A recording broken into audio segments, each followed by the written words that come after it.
이사야 34장 5절 6절 말씀 공독합니다. 이사야 34장 5절 6절 말씀 같이 공독합니다. 여호와의 칼이 하늘에서 족하게 마셨음즉 보라, 이것이 에돔 위에 내리며 진멸하기로 한 백성 위에 내려 그를 심판할 것이라.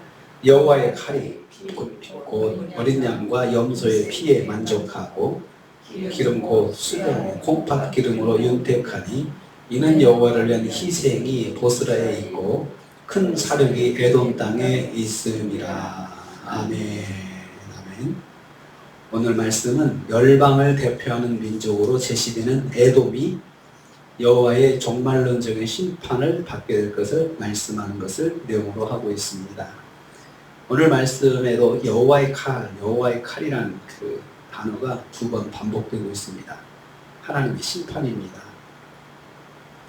에돔은 여호와의 칼을 받을 것이다 했습니다. 5절입니다. 5절과 6절에 나오는 말씀입니다. 여호와의 칼이 에돔 위에 내리며 라고 했습니다. 에돔이 열방의 대표로서 여호와의 심판을 받을 것을 말씀합니다. 에돔은 이삭의 장자 에서의 후손입니다. 혈통적으로 따지면 이스라엘 자손과 형제국이었습니다. 그럼에도 불구하고 광야 시대부터 에돔은 이스라엘 가까이에서 끊임없이 이스라엘을 괴롭히는 가시 같은 역할만 했습니다. 그래서 에돔은 다른 모든 이방인하고 다를 바가 없는 형제입니다. 가까이 형제로서 좀 도와주고 그래야 되는데 그냥 열방과 똑같이 이스라엘을 괴롭힌 족속이 되었습니다. 그래서 다른 이방인보다 더 큰 증오의 대상이 되었습니다. 그렇지 않습니까? 형제가 그러면 더 다른 사람보다 더 마음의 상처가 크잖아요. 열왕기하 8장 20절 22절에도 그 이스라엘을 괴롭히는 그 에돔의 모습이 나옵니다. 에돔은 하나님께서 준비하신 하늘의 칼로 심판을 받을 것이라 하셨습니다. 여호와의 칼이다 라고 했습니다. 여호와의 칼은 피할 수 없는 심판을 예고하는 것입니다. 피할 수 없는 심판, 하나님이 전능하신 하나님이 심판하시는데 피할 수가 있겠느냐. 여호와의 칼을 받는다는 것은 피할 수 없는 절대적인 심판을 받을 것을 말씀합니다. 에돔은 하나님이 준비하신 심판을 피할 수 없게 될 것입니다.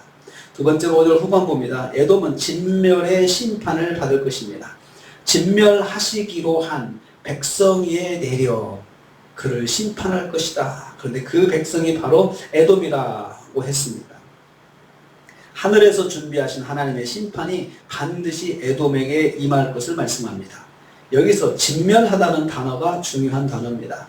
진멸하다는 말은 히브리어로 하람이라고 하는데 명사형은 헤렘입니다. 헤렘의 동사형이 바로 하람입니다. 헤렘은 제가 1절 2절에서 소개를 했습니다. 여호와께 완전히 드린 봉헌물을 의미하는 것이 헤렘입니다. 그래서 에돔 족속이 받을 심판은 헤렘의 심판이라는 것입니다. 여호와께 완전히 드려진 심판으로서 다시 복구할 수 없는 그 심판이 바로 헤렘의 심판입니다. 그래서 여리고성의 헤렘의 심판을 받아가지고 복구하면 안 되는 그런 저주를 받지 않았습니까? 그래서 그런 것처럼 여리고성처럼 다시 복구하여 사용할 수 없는 헤렘의 저주를 받을 것이라는 뜻입니다. 에돔은 여호와의 심판을 철저하게 받아서 하나도 남김없이 완전히 손을 댈 것을 말씀합니다. 흔적도 찾아볼 수 없게 될 것입니다. 심판을 받고 누구도 손을 대지 못하고 오랜 세월을 지나면 어떻게 되겠습니까? 사막에 바람이 불어서 흙이 덮여가지고 흔적도 없이 사라집니다. 지금 여리고성도 그 성지순례 가보면은 땅을 깊이 파가지고 여기가 여리고성이다 라고 하는 것을 보여줄 뿐이지 거기에 그 땅 위에 여리고성이 다시 여리고 도시가 세워진 건 아닙니다. 한참 떨어진 곳에 여리고가 있습니다. 에돔은 헤렘의 저주를 받아서 완전히 사라지게 될 것이다. 그런 것처럼 대표적으로 에돔이 그런 것처럼 세상 열방의 그런 나라들, 하나님을 대적한 나라들이 다 똑같이 에돔을 대표로 해가지고 받는 것처럼 똑같이 그렇게 저주를 받을 것을 말씀합니다. 나중에 세상의 심판을 받았을 때 땅도 다 새하늘과 새 땅으로 하나님께서 다 만들어내시잖아요. 왜냐하면 그 땅을 이제 다시 쓸 수 없는 거죠. 마지막 때 심판 때는 그렇게 되는 것입니다. 6절 말씀입니다. 에돔은 재물처럼 사라지는 심판을 받을 것입니다. 6절 말씀 보면 여호와의 칼이 피, 어린 양과 염소의 피, 또 기름, 곧 순양의 콩팥 기름 이렇게 표현되고 있습니다. 어린 양과 염소의 피, 또 순양의 콩팥 기름은 희생제사에 드려지는 제물입니다. 희생제사는 제사를 드리는 자가 자신을 대신해서 동물을 도살하여 바치는 것입니다. 에돔으로 대표되는 하나님을 대적하는 세계 열방들이 희생제물처럼 진멸당하는 심판을 받을 것을 말씀합니다. 여호와의 칼이 피에 만족하였다는 말씀은 맹렬하신 하나님의 심판이 만족했다, 충분히 임하였다는 거죠.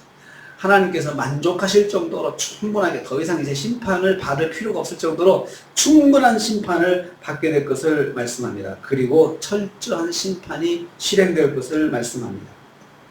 여호와의 심판이 에돔과 에돔의 중요한 성읍 보스라에 임할 것입니다. 여기서 여호와를 위한 희생이 제물이죠. 보스라에 있고, 보스라는 에돔의 대표적인 도시입니다.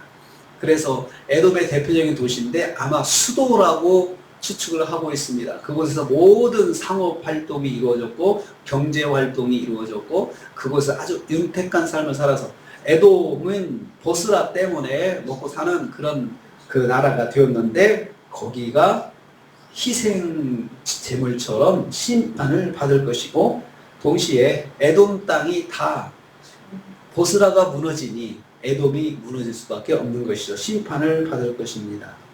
그래서 여호와를 대적하는 모든 열방들이 에돔이 심판받는 것처럼 그렇게 심판을 받을 것을 말씀하고 있습니다. 에돔의 모든 지역이 철저하게 하나님의 심판을 받아 소멸될 것입니다. 하나님께서 한 지도자가 잘못하는 것에 대해서 나라의 잘못으로 인정하시고 그 나라 전체가 심판을 받게 될 것을 여기서 말씀하고 있습니다. 여호와의 칼이 에돔 위에 있다. 결국 하나님을 대적하는 나라들, 하나님을 대적하는 신령들에게는 하나님께서 반드시 심판하시는데 하나님께서 헤렘의 심판으로 그렇게 심판하신다. 에돔이 원래 이스라엘의 형제이기 때문에 그래도 조금이라도 자비가 있어야 되는 하나님께서 얼마나 에돔에게 그 큰 심판을 내리시는지 여기서 볼 수가 있습니다. 오늘도 우리가 하루를 시작합니다. 하나님은 심판하실 때 철저하게 하십니다. 그냥 대충 봐주시는 거 없습니다. 그래서 심판이 무섭고 엄미하기 때문에 경고가 있는 것입니다. 기회를 주시고 시간을 주시고 하나님이 기다려 주시고 말씀도 주시고 그래서 빨리 돌아서서 회개할 것을 말씀하고 있습니다. 그래서 하나님은 자비하신 하나님이신 것은 큰 심판을 내리시기 전에 경고하셔서 돌이킬 시간을 주시고 또 못 돌이키면 또 말씀하시고 또 말씀하시고 또 말씀하시고 그리고 나서 심판을 내리십니다. 그래서 아무도 하나님의 심판에 대해서 불만 가질 수가 없습니다. 경고하셨고 또 시간도 주셨고 또 기다려 주셨고 그럼에도 불구하고 돌아서지 아니하니 심판을 받은 사람은 할 말이 없습니다. 할 말이 없습니다. 누구도 억울하다 하지 않습니다. 오히려 심판받는 사람들이 계시록에 보면 지옥에서 이를 간다고 그랬어요. 이를 가. 그러니까 심판을 받은 사람은 심판받을 만한 자격이 있는 거예요. 왜냐하면 심판을 받으면서 돌이키지 못하고 이를 간다, 억울하다. 이를 갈고 그냥 더 그런 죄를 제 심판을 받으면서도 고만다는 것을 볼 수가 있습니다. 우리 하나님은 자비하신 하나님입니다.